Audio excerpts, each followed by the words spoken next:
Hi hello నమస్తే అండి. చాలా మంది నంబర్ టెక్నిక్స్ వర్కౌట్ అవుతాయా అని చాలా మంది అడుగుతారండి. చాలా మందికి కూడా వర్కౌట్ అయ్యాయి. వాళ్ళు కూడా నాకు కాల్ చేసి చెప్పారు. మోస్ట్ ఆఫ్ ద క్లయింట్స్ నాకు నంబర్ టెక్నిక్ మీద వీడియోలు చేయండి అని రిక్వెస్ట్ కూడా చేశారండి. ఇంతకుముందు నేను పని చేసిన ప్లేస్లో అయితే అండి ఈ నంబర్ టెక్నిక్ వల్ల ఒకరికి ఒక లక్కీ డ్రా ద్వారా కార్ వచ్చిందండి అనుకోకోకుండా. ఇప్పుడు పెద్ద పెద్ద మాల్స్, షాపింగ్ మాల్స్ ఇలాంటివన్నీ కూడా మనకు ఇన్ని బట్టలు కొనండి, ఇవి కొంటే కూపన్స్ ఇస్తుంటారు కదా! అలా బట్టలు కొనటానికి వెళ్ళి కూపన్ డ్రా చేస్తే, కూపన్ రాసి బాక్స్‌లో వేసేసొస్తే లక్కీగా కూపన్ వచ్చిందని నాకు కాల్ చేసి కారొచ్చింది మేడం విన్ అయ్యానని చెప్పారండి. ఇది నమ్మిన వాళ్ళకి నమ్మినంత సొమ్ము చేసుకోవచ్చండి లా ఆఫ్ అట్రాక్షన్ అనేది. ఎందుకంటే ఈ విశ్వం అనేది మనం ఎప్పుడు ఏదైతే పాజిటివ్‌గా ఆలోచన చేస్తూ ఉంటామో ఆ పాజిటివ్ వైబ్సే మన మీద ప్రభావాన్ని చూపిస్తూ ఉంటుంది. అవునా కాదా అండి? నౌఎడేస్ మన సృష్టిలో గాలి, నీరు, నిప్పు ఎంత విలువైనదో మనిషి యొక్క విష్ కూడా అంతే విలువైనదండి. అది బిలీవ్ చెయ్యం మనం. ఎందుకో తెలుసా? అది బిలీవ్ చేస్తే గనక మన జీవితాలు ఇలా ఉండవు. ఇంకా చక్కగా ఉంటాయి. పెద్ద పెద్ద వాళ్ళందరూ కష్టపడతారండి. కష్టపడి పని చేసే డబ్బును సంపాదిస్తారు. తలుపు వేసుకొని ఊరికే నంబర్ రాసుకుంటున్నాను అంటే ఏవి జరగవండి. ఏవి జరగవు. అది పెద్ద క్రైమ్ అవుతుంది కూడా. ఎందుకో తెలుసా? మనం పని చేసి, కష్టపడి రూపాయి సంపాదించి దాన్ని మనము నమ్మకంతో ఏదైనా మనీ అబండెన్స్ జరగాలన్నా, మనీ మేనిఫెస్టేషన్ జరగాలన్నా కూడా మనకు రాసి పెట్టుండాలి. అవునా కాదండి? ఉన్నట్టుండి ఒకరు కోటీశ్వరులు అయిపోతారు. ఉన్నట్టుండి ఒకరు పేదవాళ్ళు అయిపోతారు. అవునా కాదండి? ఎప్పుడు వాళ్ళు అనుకుంటుంటారు మాకు అప్పులున్నాయి అనుకుంటుంటారు. అప్పులే అవుతాయండి. ఎప్పుడు కోటీశ్వరులు ఎప్పుడు డబ్బు గురించి ఆలోచన చేయరండి. పని గురించి ఆలోచన చేస్తారు. వాళ్ళు చేసుకున్న పనినే వాళ్ళకి డబ్బు సృష్టించి ఇస్తుందండి. అంతేగాని పని చేయకోకుండా ఊరికే డోర్ వేసుకొని నాకు డబ్బులొస్తాయి అనుకుంటే కొంతమందికి వచ్చిన వాళ్ళు కూడా ఉన్నారండి. అలా కూడా వాళ్ళ విష్‌కి కూడా శక్తి కలిగిన సందర్భాలు ఉన్నాయి. కొంతమంది షేర్ కూడా చేశారు. అవి స్పెషల్‌గా చెప్పొచ్చండి వాళ్ళని. యూనిక్ పీపుల్స్ అని చెప్పొచ్చు. అలాంటివి మనకు కూడా జరగాలి. మనం కష్టపడుతూ మనం డబ్బు అబండెన్స్ జరగాలి. మనీ ఫ్లో జరగాలి. మనీ మనతో ఎప్పుడూ ఉండాలి. ఏదో ఒక మిరాకిల్ జరగాలి.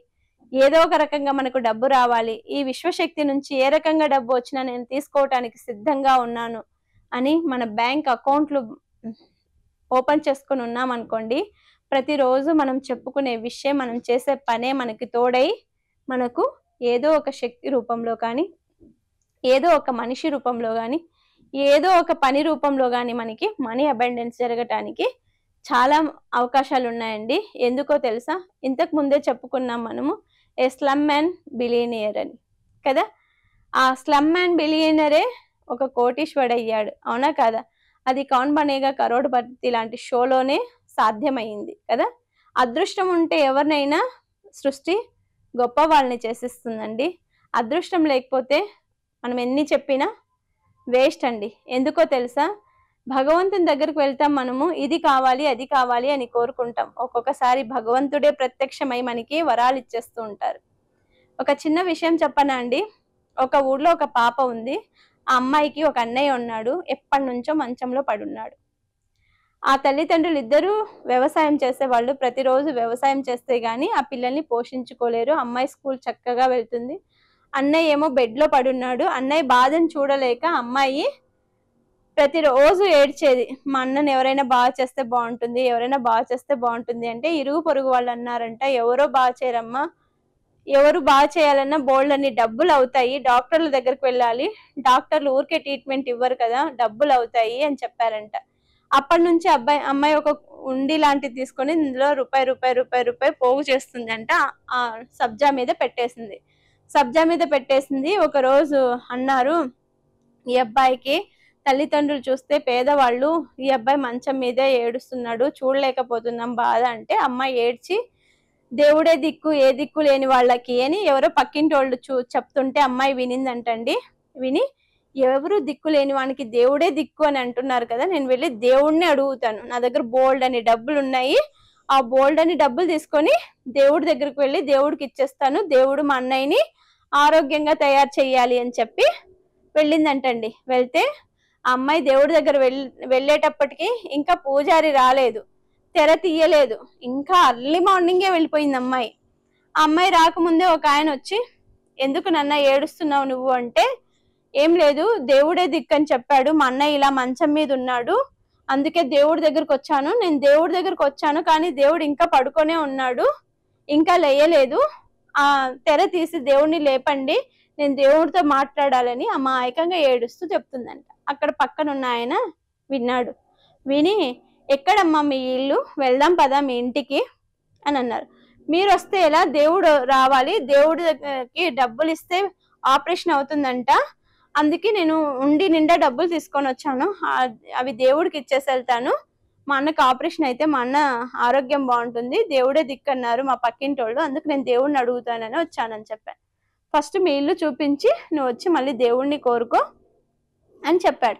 అయితే మీరు మా ఇల్లు చూస్తారా, ఈ దేవుడికి ఉండి ఇచ్చేసేయండి, ఈ ఉండిలో డబ్బులు తీసుకొని మా అన్నని కాపాడమని చెప్పండి, ఆపరేషన్ చేయించమండి అని చెప్పి అని ఆ ఉండి ఇచ్చేసింది. నీ ఉండి సంగతి మళ్ళీ దేవుడు చూసుకుంటాడు కానీ ఫస్ట్ పద మీ ఇంటికి చూపించు, నాకు తొందరగా చూపించని ఆయన తీసుకొని వెళ్ళాడంట.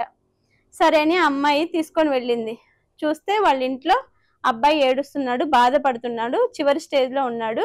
అమ్మాయిని బయటికి పంపించేసి నువ్వు దేవుడిని దండం పెట్టుకుంటూ ఉండు, నేను వచ్చేస్తాను తొందరగా అని చెప్పేసి ఆయన డాక్టర్ అండి అంబులెన్స్ ఫోన్ చేశాడు. ఆయన సొంత హాస్పిటల్కి తీసుకెళ్ళి అబ్బాయికి ఆపరేషన్ చేయించేశాడు.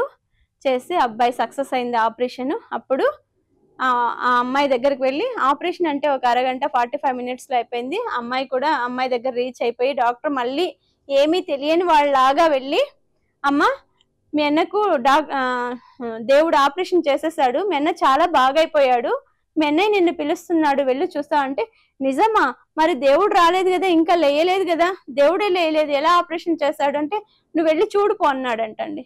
చూస్తే అక్కడ వాళ్ళనే చాలా హ్యాపీగా ఉన్నాడంట. చెల్లి నేను రేపటి నుంచి స్కూల్కి వెళ్తాను తెలుసా, అంతా నువ్వు చేయించావు ఆపరేషన్ నాకు అని చెప్పా. నేను ఎలా చేయించానంటే, నువ్వు దేవుడి దగ్గరికి వెళ్ళి ఒక మనిషికి చెప్పావంట కదా, ఆ మనిషి డాక్టర్, ఆయనే నాకు ఆపరేషన్ చేశాడు అని చెప్పాడు. దేవుళ్ళు ఎక్కడో ఉండరండి, మనుషుల రూపంలో ఉంటారు కదా. అమ్మాయి విష్ చూడండి, మా అన్న బతకాలి, మా అన్న బాగుండాలి, మేమిద్దరం కలిసి ఆడుకోవాలి, మా అన్న ఏడుస్తున్నాడు, బాధపడుతున్నాడు, దేవుడిని చెప్తే చేస్తాడంట, మా దగ్గర డబ్బులు ఉంటే జరుగుతాయంట అని చిన్న ఉండిలో రూపాయి పోకు దేవుడి దగ్గరికి వెళ్ళింది. ఆ దేవుడే పరోక్షంగా మనిషిని పంపించి, ఎక్కడున్న డాక్టర్ అండి కదా, ఎక్కడ డాక్టర్ ఎక్కడ అమ్మాయి, అదే టయానికి అమ్మాయి ఎందుకు వెళ్ళాలి, అదే టయానికి ఆ డాక్టర్ ఎందుకు వెళ్ళాలి గుడికి కదా. ఇవన్నీ మెరాకిల్స్ అండి, దేవుడు అద్భుతాలని చేస్తారండి. మనము భగవంతుణ్ణి నమ్మాలి. ఏదైనా ఎవరైనా చెప్పారంటే వాళ్ళు మన కోసమే వచ్చారేమో అని ఒక నమ్మకంతో మీరు పని స్టార్ట్ చేయండి, మీకు ఏదో ఒక రకంగా లక్ అనేది కలిసి వస్తుంది.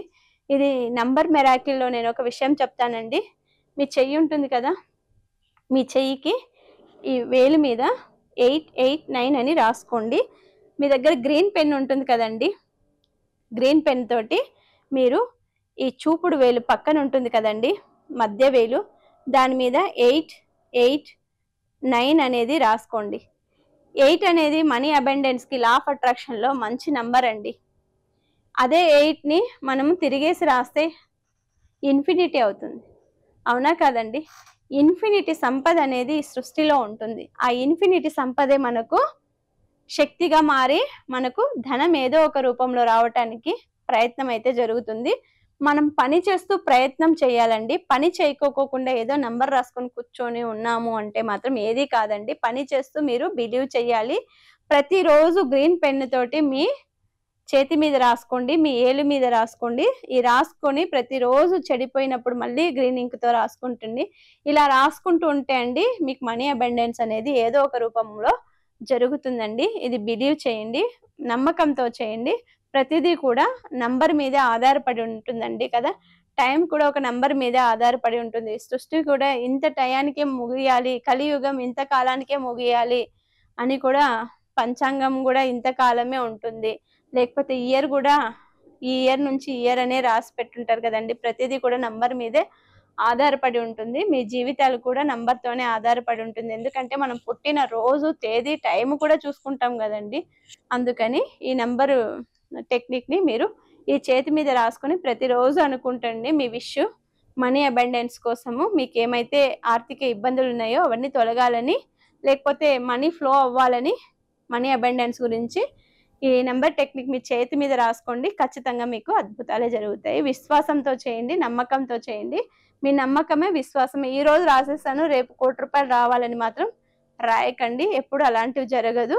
ఏదైనా కానీ ఒక్కొక్క స్టెప్పే పైకి వెళ్ళాలి. ఏకంగా నిచ్చెనెక్కుతున్నాము కదా అని ఒకటో స్టెప్ దగ్గర నుంచి 10వ స్టెప్ దగ్గర కాలు పెట్టామనుకోండి, మన కాళ్ళకే ప్రమాదం. కాబట్టి ఒక్కొక్క మెట్టు మీలో అద్భుతం చూస్తూ ఉంటారు. నమ్మకంతో చేయండి. ఇలాంటివి ఏవైనా మీకు మనీ అబండెన్స్ జరగట్లేదన్నా కింద స్క్రోల్ అవుతున్న నంబర్కి కాల్ చేస్తే ఖచ్చితంగా నా వాల్యుబుల్ సజెషన్ అయితే మీకు ఇవ్వడానికి ఎప్పుడు సిద్ధంగా ఉంటానండి. Thank you.